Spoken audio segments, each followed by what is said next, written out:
Votre chaîne de télévision panafricaine For You Télévision, une autre vision du monde.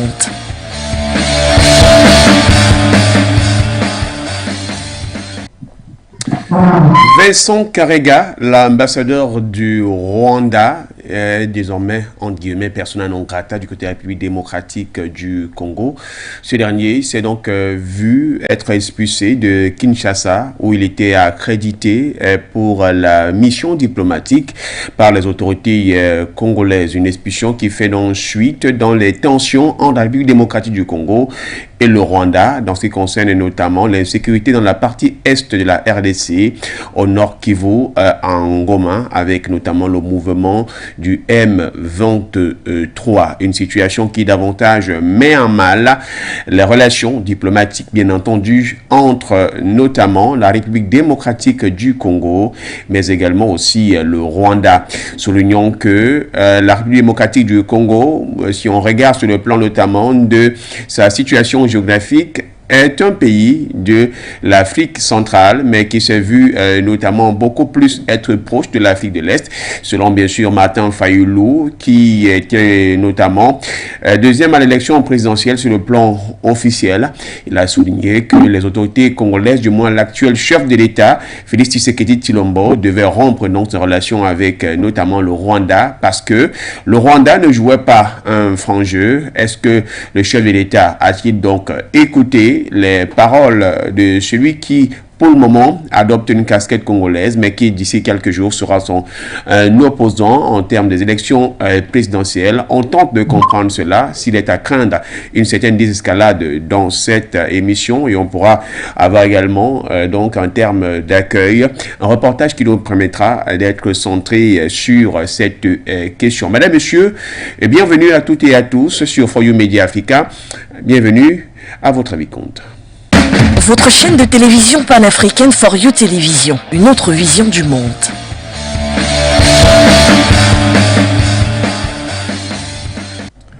Pour en parler ce matin, nous nous appuyons notamment sur deux de nos invités et chers qui sont toujours avec nous. L'un qui ne déroge pas à la règle, quelles qu'en soient notamment les différentes occupations qui sont siennes. Il est toujours bien présent. D'ailleurs, il a presque la casquette de consultant sur nos émissions. Suleiman Hamzat, qui est donc consultant en problématiques, spécialiste des questions de protection et de sécurité depuis Cotonou au Bénin, est avec nous. Monsieur, bonjour.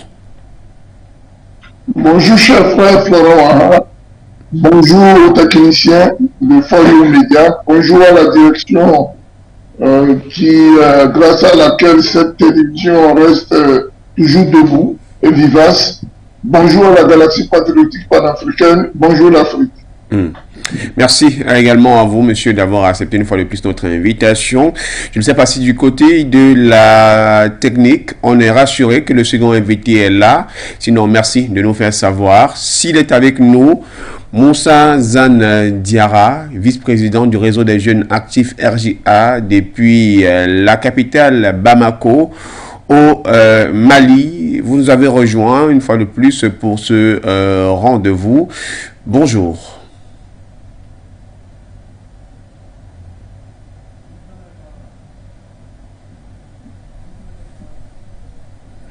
Moussa Gandjara qui n'est donc pas encore avec nous. Sur le Madame Zat, on va prendre donc ce reportage qui a été réalisé sur le conflit rwando-congolais, avec notamment en mise en exergue l'expulsion de l'ambassadeur du Rwanda du côté de Kinshasa et son retour juste derrière. Au regard de faits qui précèdent, le Conseil supérieur de la défense demande au gouvernement 1. D'expulser dans les 48 heures suivant sa notification M. Vincent Karega, ambassadeur plénipotentiaire du Rwanda en poste en République démocratique du Congo. Et ce, en raison d'une part de la persistance de son pays à agresser la RDC. C'est l'une des résolutions prises par le Conseil supérieur de défense, présidé par le président congolais Félix-Antoine Tshisekedi, samedi 29 octobre 2022, suite à une escalade du conflit rwando-congolais. L'ambassadeur rwandais Vincent Karega a été expulsé de Kinshasa sous fond de tensions accrues entre les deux pays. Les attaques des rebelles du M23 progresse depuis quelques semaines dans l'est de la République démocratique du Congo et pointe une implication rwandaise auprès du M23. Le Rwanda dément et accuse en retour la République démocratique du Congo. Selon les analystes, ce phénomène peut s'expliquer en deux facteurs paradigmatiques. Tout d'abord, l'explication d'un principe des relations internationales et du droit international, à savoir le principe de réciprocité qui instaure l'équilibre de la terreur sur le terrain.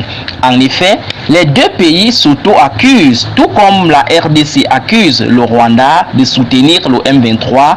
Parallèlement, le Rwanda accuse la RDC de soutenir la FDLR, c'est-à-dire la Force démocratique de libération du Rwanda, un mouvement rebelle qui lui est hostile et qui est actif dans l'est de la RDC. Ce qui explique sur le terrain que chaque pays à son niveau se tient en état d'alerte pour riposter en cas d'éventuelle attaque de l'autre. Le deuxième facteur paradigmatique est la dynamique extérieure occidentale.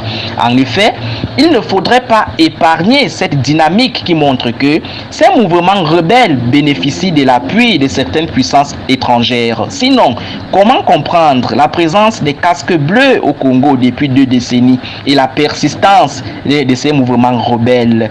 Comment comprendre la sortie du secrétaire général des Nations Unies qui affirmait que le M23 détient du matériel militaire largement supérieur à celui du gouvernement du Congo? Pour le politologue camerounais Abdoundam, il serait judicieux, voire plus important, que les autorités de la sous-région prennent des dispositions afin de permettre un cessez-le-feu, notamment une médiation. Donc souhaite que, comme c'est déjà arrivé, que les autorités de la sous-région puissent prendre leurs responsabilités à le fait de mettre sur pied une médiation en vue de mettre autour de la table pour une énième fois, parce que rien n'est au-dessus du dialogue, rien ne dépasse le dialogue, ce n'est que par le dialogue que l'on peut trouver une solution pacifique et efficace. Je crois qu'il faudrait que les autorités de la sous-région puissent prendre leurs responsabilités à le fait de mettre sur pied une médiation pour pouvoir permettre à ce que les deux chefs d'État puissent se trouver autour de la même table afin de rétablir la relation diplomatique entre ces deux États. Pourquoi? Parce que le Rwanda et la République démocratique du Congo, ce sont deux pays voisins. Ils partagent plusieurs valeurs. Vincent Karega, désormais expulsé de la République démocratique du Congo, cela confirme une dégradation diplomatique entre les deux pays en attendant des résolutions plutôt fructueuses. Voilà donc, merci pour ce reportage qui porte la signature d'Emamoto sur l'expulsion donc de l'ambassadeur du Rwanda à Kinshasa, Vincent Karega. Suleiman Hamzat, est-ce que, au regard notamment de la situation qui prévaut du côté de la République démocratique du Congo avec le Rwanda, fallait s'y attendre, mais peut-être cette question, on va la réserver pour ultérieurement tout à l'heure. Tentons de comprendre d'abord les éléments de fond. Est-ce qu'avec vous, on peut comprendre concrètement ce qui ne va pas entre le Rwanda et la République démocratique du Congo? Écoutez, il faut déjà faire une analyse, n'est-ce pas, géostratégique et économique par rapport à cette crise. Il faut aller constater que la RDC, qui de tout temps est restée un scandale géologique, attire l'appétit de certaines puissances voraces et de certaines multinationales. Dans ce sens, elle ne peut qu'armer, n'est-ce pas, des mouvements dits rebelles à l'intérieur de cet État pour ne serait-ce que conquérir les territoires sur lesquels d'ailleurs se trouve un certain nombre de minerais très importants, à savoir l'or, le coltan, l'uranium, etc., etc. D'autre part, il faut constater que du côté du Rwanda, il a été révélé plusieurs fois des agressions soulignées et d'ailleurs mises en monovision par le haut commandement militaire congolais. Je crois qu'il a été même exhibé ces dernières semaines des Rwandais en tenue, n'est-ce pas, d'apparat local qui ont été arrêtés, présentés à la presse. Donc vous voyez que le fait déjà d'être un scandale géologique, je parle de la RDC, reste à tout point de vue, n'est-ce pas, une problématique au niveau de la sécurité. Et d'autre part, le fait d'avoir des rapports assez tendus avec ce voisinage qui, ma foi, devait être des rapports de fraternité, n'arrange pas les choses. Et un troisième facteur, il faut aller analyser la tension dans la sous-région. Vous voyez, ce genre de facteurs pousse souvent à la déstabilisation de certains États. Déstabilisation en ce sens-là que quand ceux qui ont, n'est-ce pas, cette maniabilité des armes, ceux-là ont la facilité d'avoir des armes à travers les canaux que nous connaissons, d'ailleurs, qui se sont révélés du côté de la Côte d'Ivoire. Entre-temps, il est normal que les populations parfois accusent les Nations Unies, soit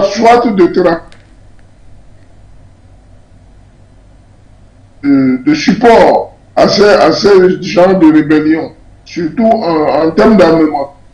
Et cela n'augure pas d'un lendemain meilleur dans la sous-région.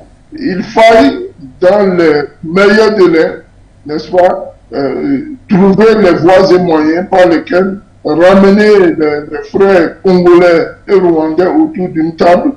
Je vous ai dit et répété, je le répète souvent, que les grandes œuvres se réalisent dans le silence. Il va falloir d'arrêter ce tempêtement médiatique autour de cette question, de réunir les deux frères, de réunir tous les protagonistes qui sont, n'est-ce pas, dans ce conflit, et de chercher des solutions, n'est-ce pas, concertées. Je parle bien de solutions concertées et adéquates afin que les populations aient la paix dans cette région. Vous avez parlé de réunir les deux frères pour des solutions concertées, mais il me semble, Souleymane Hamzat, que l'on a déjà eu ici, sauf si vous avez me dit que ça a été une question farfelue du rassemblement, ce soit de ces deux États pour tenter d'apporter la solution, même du côté de l'Est pour la zone sous-régionale de l'Afrique de l'Est, tenter d'apporter une médiation qui devrait se faire. Qu'est-ce qui n'a pas eu à marcher concrètement pour qu'on n'arrive pas à pouvoir, du moins pour le moment, essayer de trouver une solution? Parce que, souvenez-vous, je parle sous votre contrôle de consultant, parce que vous avez forcément peut-être une analyse en profondeur. Il y avait eu un temps, c'était une question notamment de conflit qui se faisait. Les chefs d'État n'étaient pas encore impliqués à un niveau d'alerte élevé. Et puis finalement, on est arrivé à une situation là où Kagame et Tshisekedi, c'est pratiquement devenu une communication qui ne passe plus. Et aujourd'hui, le divorce semble aller davantage vers une certaine consommation. Comment comprendre? Vous savez, comme je vous l'ai dit, ce conflit-là, il est à base économique. Ça veut dire que on est dans un conflit où tout est permis. Et il y a une inadéquation entre la gestion sécuritaire de ces localités-là et la pensée politique. Vous voyez que ce conflit ne date pas d'aujourd'hui, il date depuis des lustres. Et il faut aller comprendre dans le cadre de ce conflit-là que malheureusement les autorités rwandaises sous couvert de certains États, comme je l'ai souvent dit, fantomatiques, se permettent de venir puiser, n'est-ce pas, dans les réserves minières du Congo. Il y a plusieurs bandes qui circulent, dont un de vos confrères, n'est-ce pas, qui travaille dans une chaîne européenne, qui a même fait une visite inopinée en plein centre de la République démocratique du Congo, où c'est que même les autochtones n'avaient pas droit à accès. Et qui traitait ce genre de milieu? Les Chinois.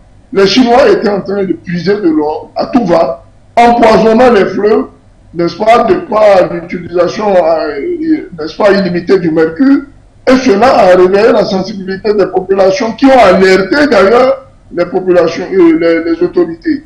Vous voyez, cet appétit vorace de nos ressources minières pousse à ce genre de conflit. Mais on peut gérer cette affaire-là autrement. Mais je refuse, n'est-ce pas, et je recuse d'ailleurs la manière, la méthode politicienne qui est utilisée dans le cadre du règlement des conflits. Le règlement des conflits répond à une certaine méthodologie. vous passez à côté, c'est un échec cuisant. Vous suivez la méthode, ben, vous y arriverez. Et je pense que dans le cadre du règlement de ce conflit rwando-congolais, on fait beaucoup plus de politique politicienne que d'aller vers un règlement adéquat de ce conflit. Ce qui voudrait dire que la politique politicienne, dans ce cas, parlant des mains qui pourraient être mises, il y avait eu un cas qui avait été évoqué parce que, souvenez-vous, il y a quelques temps, l'ambassadeur, si bien sûr nos souvenirs sont exacts, des États-Unis, impliquait justement le Rwanda dans les tripatouillages de ce conflit, comme quoi attisant le feu. Mais pour certains, c'était tout simplement une sorte de mascarade, puisque d'un côté, l'on connaît les rapports, bien entendu, que le Rwanda aurait avec notamment les États-Unis d'une part, et l'autre côté avec la RDC, la position même de l'actuel chef de l'État de la République démocratique du Congo, Félix Tshisekedi Tshilombo, qui n'est pas lui non plus éloigné des États-Unis. Devrait-on arriver à comprendre finalement que nous sommes dans une situation là où on manipule les dirigeants en utilisant notamment le prisme de la politique ou d'une question notamment de gouvernance internationale?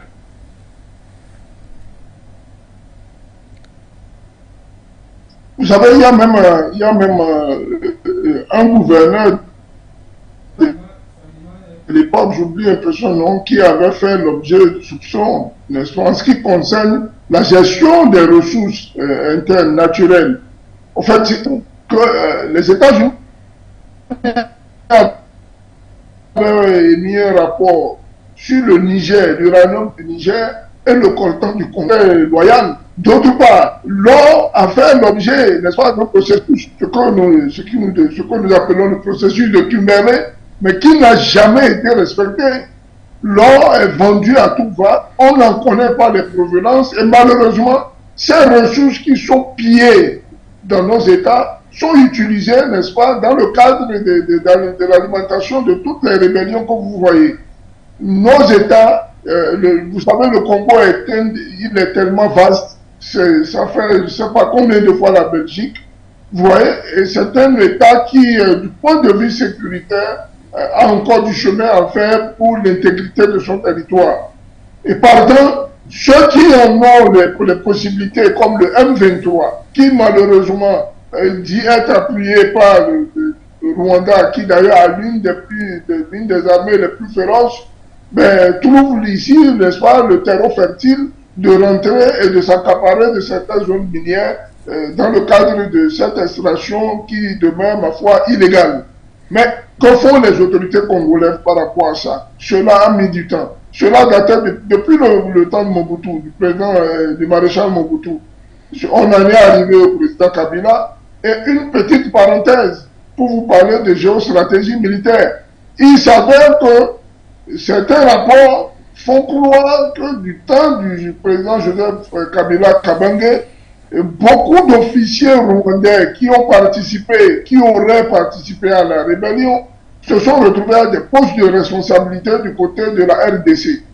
Et de facto, contribuent, n'est-ce pas, à ce que le côté rwandais soit informé des dispositions militaires qui sont prises dans le cadre de la sécurité et de l'intégrité du territoire. Cela favoriserait normalement, et vous comprendrez avec moi, que le M23 puisse avoir des percées fulgurantes à des moments donnés.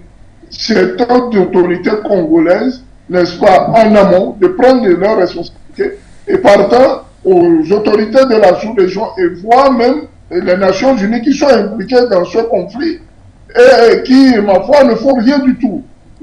Vous remarquerez d'ailleurs, n'est-ce pas, la nervosité, le désarroi de la population congolaise à voir quitter le sol, n'est-ce pas, les Nations Unies dans les meilleurs délais. Voilà, donc on nous signale la présence avec nous de Moussa Zandiara, et depuis donc Bamako, Benin. Moussa Zandiara, si vous êtes avec nous, bonjour, bienvenue. Ok, bonjour Florent, bonjour Suleiman depuis Bénin, et bonjour aux téléspectateurs, et je présente mes excuses pour le retard. Voilà, merci d'avoir pu nous rattraper. Le train, lui, il est justement avancé avec vous. On va rentrer directement. Souleymane Hamzat soulignait, avant que nous vous donnions la parole, le fait que les populations sont plaintes notamment de la situation, du moins du conflit entre le Rwanda et le Congo, notamment beaucoup plus de la partie congolaise. Et l'on appelait notamment à ce que les autorités puissent prendre justement leurs responsabilités à main.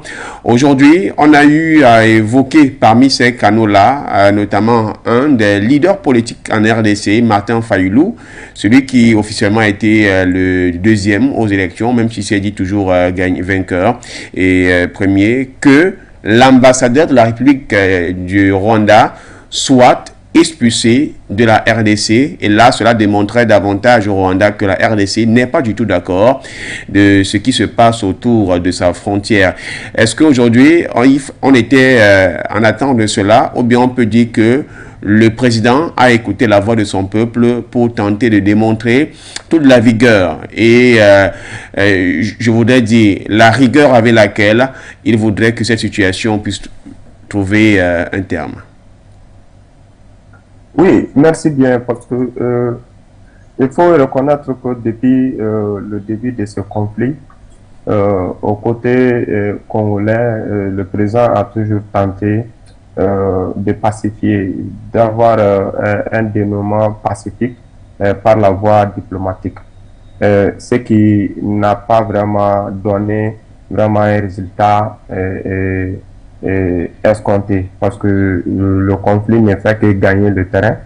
Et l'implication aussi du voisin rwandais me semble quand même quelque chose qui s'avère vrai, parce que qui connaît cette zone en position stratégique, surtout sur les ressources minières, en position politique aussi, parce que depuis Belle Lurette, c'est des zones qui ont fait toujours des combats vraiment entre les puissances qui veulent toujours avoir la main mise sur les ressources minières, mais à travers l'implication de ces pays, soit par des groupes rebelles, mais en réalité par des pays.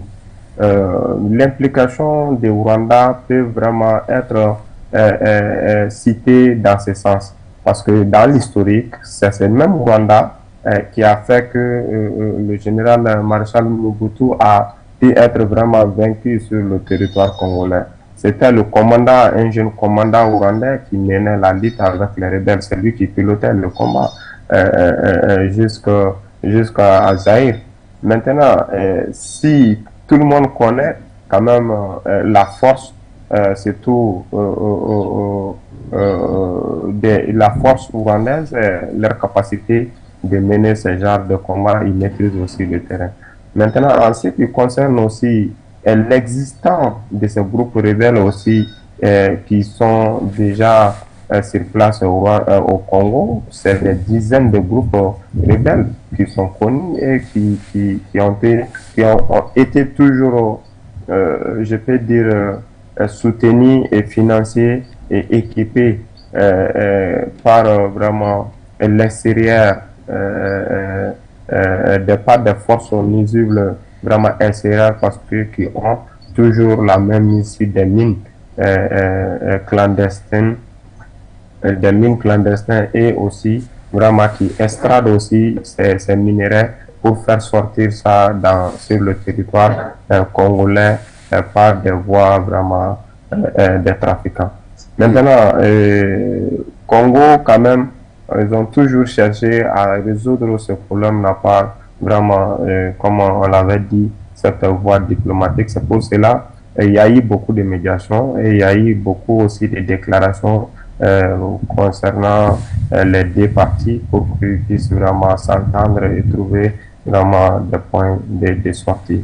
Mais juste là, depuis le mois de mai jusqu'à maintenant, parce que lorsque le M23 avait repris le combat, c'était dit, il y avait une doléance derrière, c'était que l'État congolais n'avait pas respecté son engagement concernant l'insertion de ces combattants sur l'armée régulière, parce qu'il y avait un accord entre eux.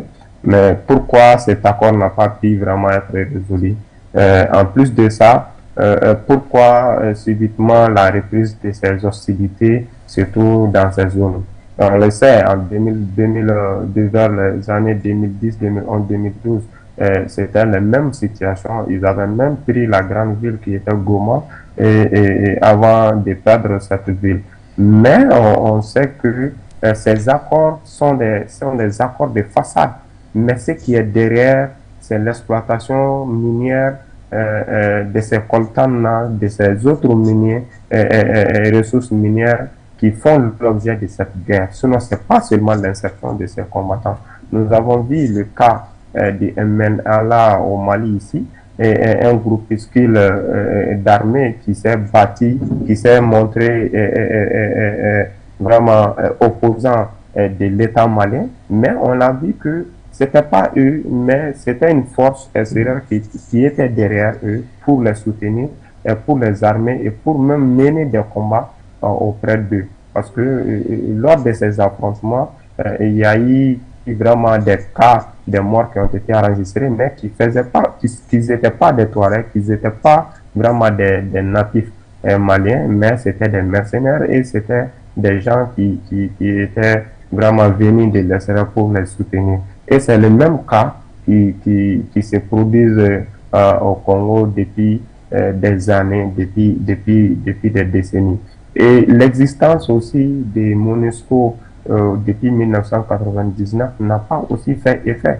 Pourquoi? Parce que l'ONU est là aussi pour présenter ses casques du blé, mais en réalité sur le terrain, le peuple ne fait que vraiment enregistrer vraiment des cas de mort, parce que l'effectif et la mobilité et l'engagement de ces troupes sont là, qui sont là-bas pour maintenir la paix et pour vraiment protéger la population, ne jouent pas pleinement aussi leur rôle.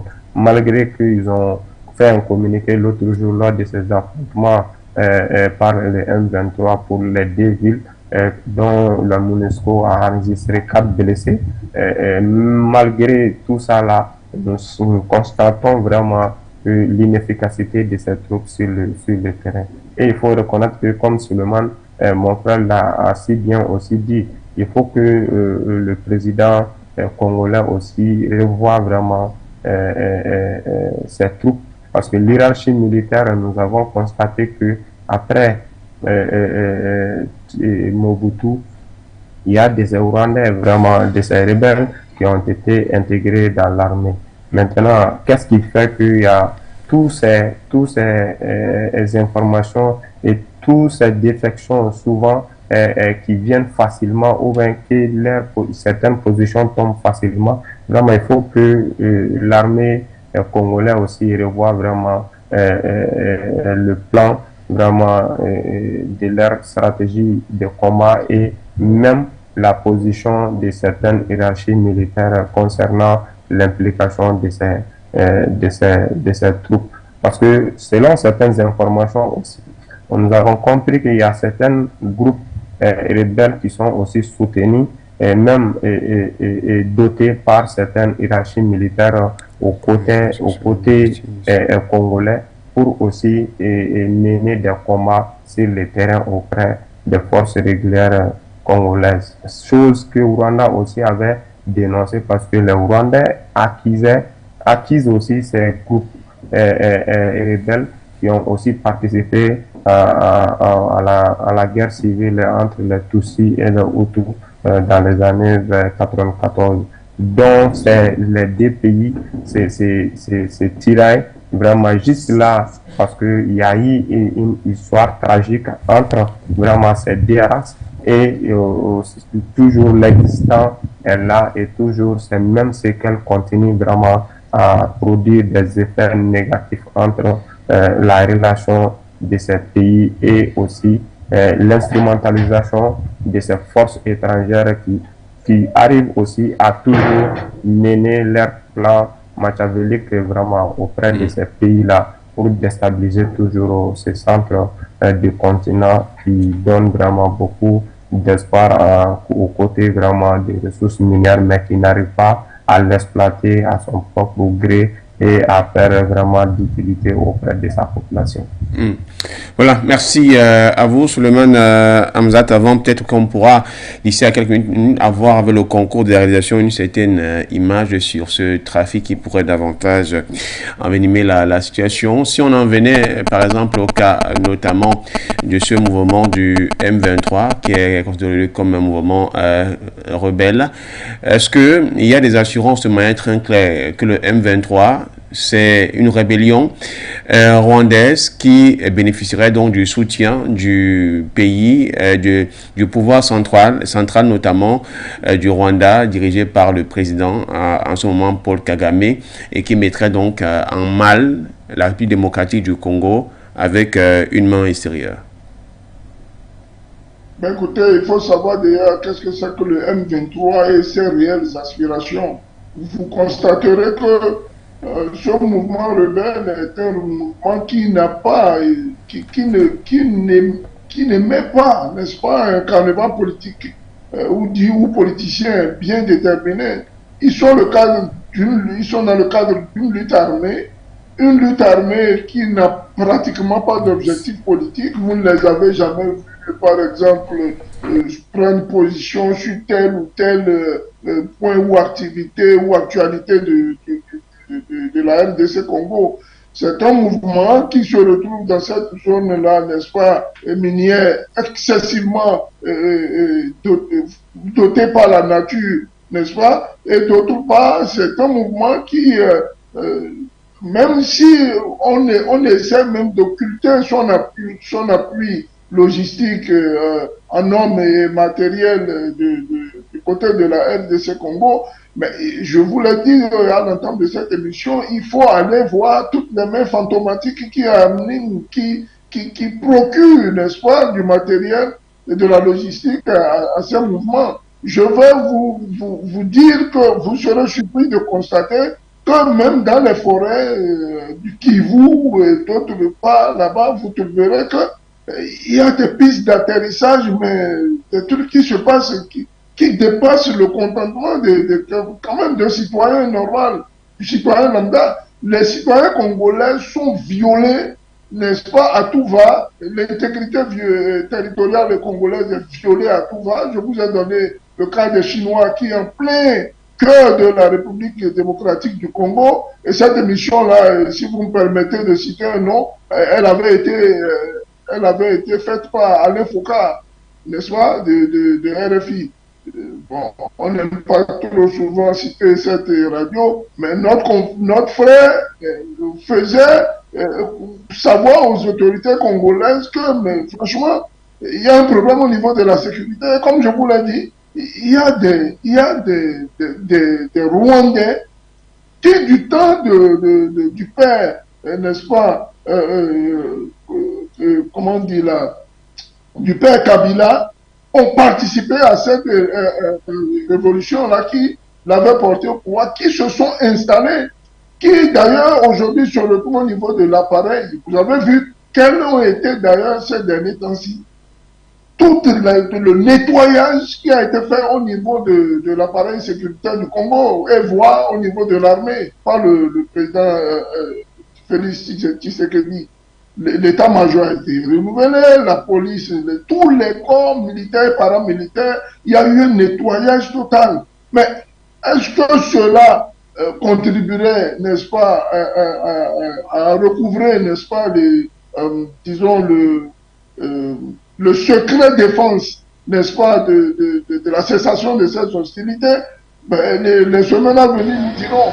Mais est-ce que ceux qui ont été nommés aussi sont des officiers aguerris ou dans le cadre de la mise en déroute du M23, on verra bien. Mais allons comprendre que de l'autre côté aussi, le Rwanda accuse la RDC à travers les RDL, n'est-ce pas, d'attaquer ces villes frontalières. Donc on est dans un yo-yo militaire et politicien qui ne dit pas son nom. Mais face à tout ça, vous n'entendez jamais les voix des Nations Unies. il faille que certains cas bleus soient touchés. Il y en avait 4 la fois dernière, comme le disait Moussa Zandiara, qui ont été touchés pour que l'ONU donne de la voix. Ils sont pourtant là-bas depuis plus d'une vingtaine d'années. Que fait l'ONU là-bas? Et vous vous souvenez que c'est dans le Kivu que nous avons vu ce char de l'ONU qui, en négociant un virage, s'est retrouvé dans un ravin. Et au constat, il a été aperçu à l'intérieur de ces champs, mais des minéraux de grande valeur, de l'or, du diamant. Attendez, est-ce que l'ONU est là-bas pour faire du business? Vous voyez, c'est pour cela que moi je dis il faut changer la façade ou bien les attributs des forces des Nations Unies qui sont en présence sur nos sols, ou carrément leur interdire l'accès à nos sols. Il faut qu'ils deviennent des unités combattantes. Et vous voyez là sur cette image, vous voyez un avion qui décolle en pleine forêt, sur une piste inadéquate, en transportant des minerais et s'envolant mais en toute impunité. Mais voilà le vol dont nous parlons. Ça se passe en RDC, ça. Mais voulez-vous me dire que qui ont en charge de ce département, la sécurité de ce département ne sont pas au courant, mais ils sont impliqués. Il y a une corruption, mais à nul autre pareil dans ce conflit. Ce qui ne permet justement pas ce conflit se taise. Cet avion-là, qui repart avec nos minéraux, mais il vient avec des armes, des munitions, du paquetage et tout ce qu'il faut pour le groupe rebelle comme le M23. Et je vous parie que ce genre de piste, il y en a des milliers dans la RDC. Il y en a des milliers. Il revient aussi, n'est-ce pas, dans le cadre de la sécurisation du territoire, n'est-ce pas, de convier les populations à la dénonciation. Il faut dénoncer quand on voit ce genre de choses. Mais allons comprendre, comme je vous l'ai dit hier, les problèmes de sécurité en Afrique sont liés aux problèmes de développement. Et si vous n'arrivez pas à donner le minimum qu'il faut à vos populations, mais souffrez qu'elles se mettent en collaboration avec ces gens de brigandage, n'est-ce pas, de nos ressources, de pillage sans cesse de nos ressources, pour avoir ne serait-ce que ce qu'il faut au quotidien. Vous ne leur trouvez pas du job, ils sont sortis avec des diplômes aussi hauts. J'entendais hier un ami qui me disait, un ami d'ailleurs qui est en train de faire sa deuxième thèse de doctorat, qui me disait, mais écoute, c'est pas le fait d'avoir autant de diplômes qui fait de vous un homme intelligent. Nos dirigeants, ils réfléchissent pas. Entre la réflexion et ce qui vous a été enseigné, que vous répétez de manière quotidienne, il y a bien un fossé. Donc il faille, en dehors de ce que ce conflit-là nous apprend beaucoup de choses, mais il faille aussi jouer sur son intelligence et se dire, bon voilà, face à cette situation, on n'a pas le choix, il faut aller à une table de négociation. Mais table de négociation pour table de négociation, ça ne sert à rien. Il faut aller à une table de négociation, non seulement avec les partis belligérants, je veux parler le RDL et le M23, d'une part, aller voir qui sont leurs financiers, qui sont leurs ordonnateurs, les identifier et les ramener à cette table-là pour leur dire, écoutez, il est temps que vous cessez. Et enfin, demander aux deux frères politiciens, n'est-ce pas, ou politiques, qui aujourd'hui sont à la tête de cet État, je veux citer Félix Antoine Tshisekedi, et d'autre part Paul Kagame, de se retrouver autour d'une table. Et dans tout ça, que fait n'est-ce pas, la SADC, que fait par exemple l'Union africaine, que font d'autres organisations qui pourraient, n'est-ce pas, du point de vue de la fraternité africaine, au moins faire des avances, rédiger ne serait-ce que quelque chose. Ou dire, bon voilà, écoutez, nos frères, asseyez-vous, voilà ce que nous pensons, voilà comment nous observons ce conflit-là de loin. Mais à tout point de vue, à tout égard, la conclusion est que le sol congolais est trop riche, c'est un scandale géologique, et le Congo n'a pas la maîtrise de ces zones orifères. De toute manière, il y en a partout. Donc, vous allez dans n'importe quel coin du Congo, vous trouvez toujours un minerai. Il va falloir qu'il y ait une politique, n'est-ce pas, vraiment vivace du point de vue de la sécurité, surtout de l'inviolation totale, n'est-ce pas, du territoire congolais, quand on remarque que des avions de ce genre-là peuvent se poser en toute impunité des avions non immatriculés d'ailleurs, qui volent sur un plan, qui volent sur un plan qui est défini par certainement ces gens-là. Et vous croyez-moi, ce type d'avion ne vole pas sur plus de 3000 km. Il doit pouvoir se poser dans un pays africain avant de prendre son envol. Chercher à savoir d'où il part, comment est-il arrivé là, comment retourne-t-il, qui sont les occupants, qu'est-ce qu'il y a à l'intérieur, etc., etc. Les questions sont, n'est-ce pas, elles sont énormes, elles sont multiples dans le cadre de ce conflit. Et c'est dommage que nous assistons depuis une cinquantaine d'années, depuis les indépendances d'ailleurs, à ce genre de pillage, en toute impunité, et que vraiment, face à ce constat que l'Afrique, je veux parler de l'Union africaine en particulier, qui s'échine à mettre une force d'intervention sur pied depuis des lustres, reste une spectatrice de ce tristement céleste, n'est-ce pas, cinéma. Moussa Zandiara, une question auquel nous souhaitons que vous puissiez répondre. Mme Zata a évoqué la non-participation, bien le non-mouvement des organisations internationales ou du moins sous-régionales africaines. Quand vous avez pu regarder comme nous les images de cette aéronef qui fait donc un décollage en pleine forêt. Il n'est pas loin d'être un jet. Je pense même qu'il peut, contrairement à ce que Suleiman Hamza disait, il peut même faire même plus de 3000 km parce que c'est pas différent d'un jet quand on regarde même ses réacteurs. Ça fait énormément mal de savoir que voilà comment l'Afrique est pillée et sans toutefois qu'un mot soit dit. Mais si les organisations sous-régionales ou internationales ne réagissent pas, devrait-on les associer comme étant complices de ce pillage de l'Afrique? Voilà. En réalité, il faut reconnaître, comme Suleiman Hamza disait, les degrés d'implication des gens à l'interne. Parce que qui pille ces ressources minéraux et qui sont leurs complices ici en Afrique? Parce que dans un pays comme le Congo, nous avons vu qu'ils sont dotés de toutes ces ressources potentielles que le monde d'aujourd'hui a besoin. Avec ce monde technologique, avec tous ces trucs de machinisation, vraiment mondial, on a compris que Congo c'est un pays vraiment qui regorge vraiment pas mal de ses ressources et qui peut aussi donner vraiment beaucoup de transformations même ici en Afrique, pas au-delà.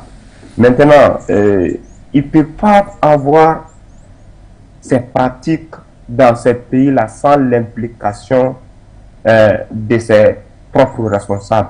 Je peux dire, un avion de ce genre ne peut pas vraiment atterrir et faire le plein et redécoller sans que vraiment quelqu'un ou un groupe d'hommes n'est pas vraiment derrière tous ces mécanismes-là pour faciliter l'accès et vraiment faire repartir aussi l'avion.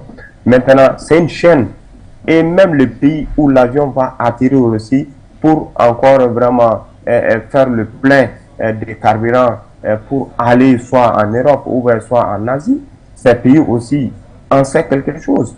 Ou bien il y a aussi une chaîne de corruption depuis Congo jusqu'à ces pays-là. On le sait.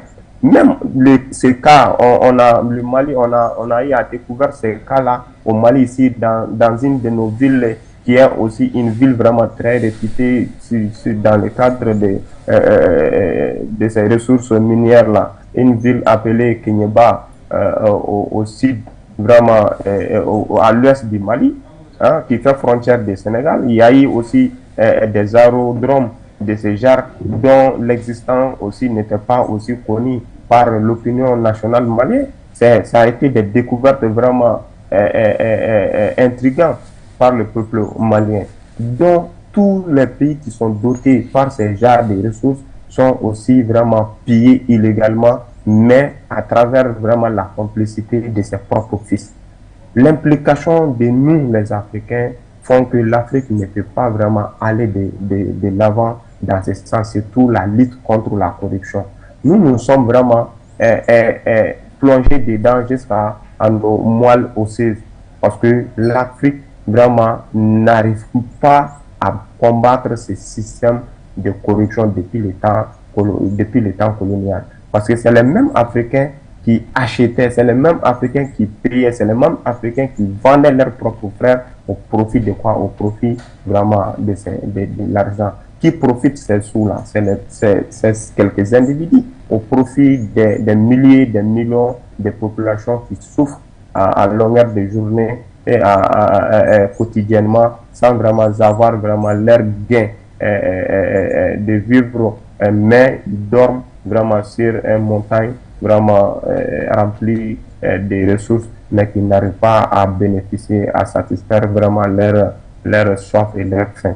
Maintenant, l'implication de nos autorités, l'implication de nos propres autorités et des organisations qui sont là en Afrique ici, malgré les mécanismes qu'on a eu à mettre en place pour l'exploitation légale et l'exploitation vraiment transparente de ces ressources en Afrique, on n'arrive pas à mettre ça en œuvre. Pourquoi? Parce que toujours, tout ce que nous sommes en train de mener, c'est des choses qui sont édictées par l'extérieur.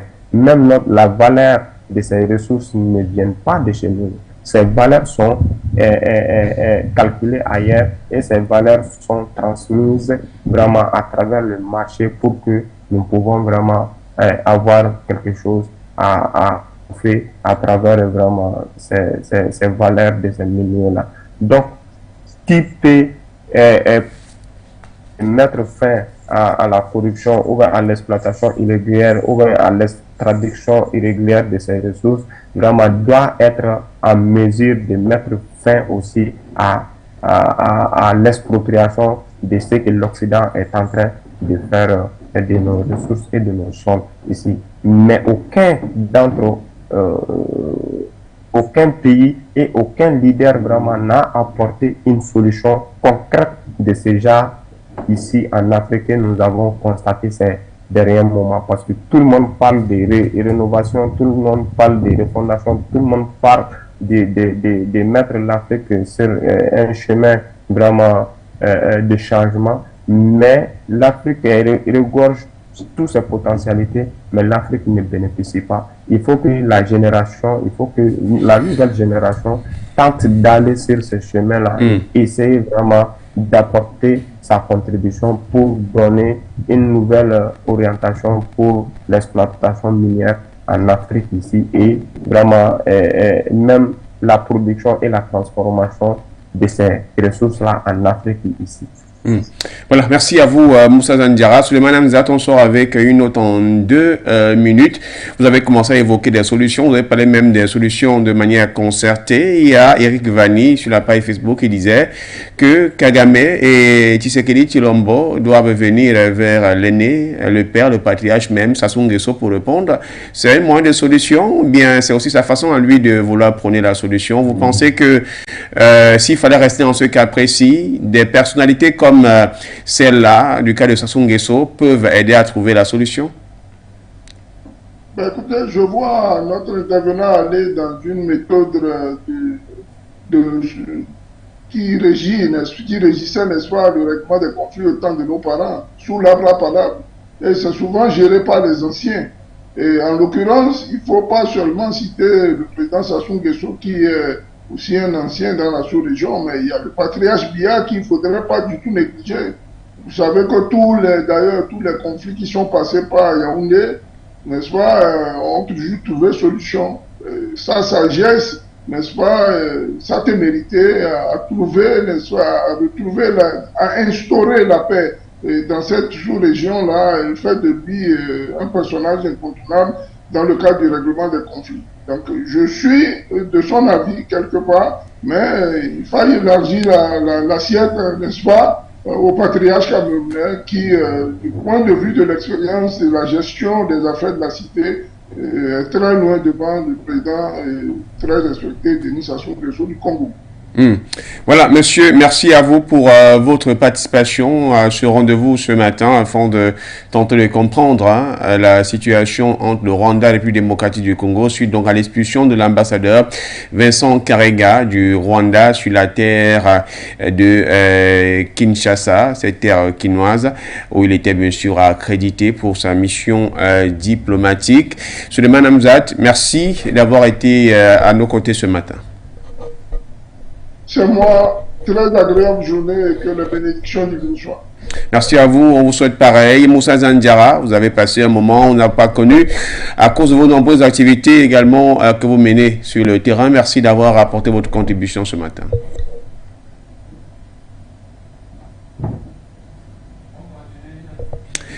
Moussa Zandiara, forcément que c'est déconnecté. Mesdames, Messieurs, merci de nous avoir suivis. Nous nous donnons rendez-vous pour demain, en ce qui concerne notre édition de Votre avis compte. Le temps certainement aussi pour se retrouver cet après-midi pour parler d'autres choses, mais dans le cadre notamment de l'info à chaud. Juste derrière nous, prenez rendez-vous avec le programme. On remue l'actu et Mamoto et son équipe seront des vôtres. Votre chaîne de télévision panafricaine For You Télévision, une autre vision du monde.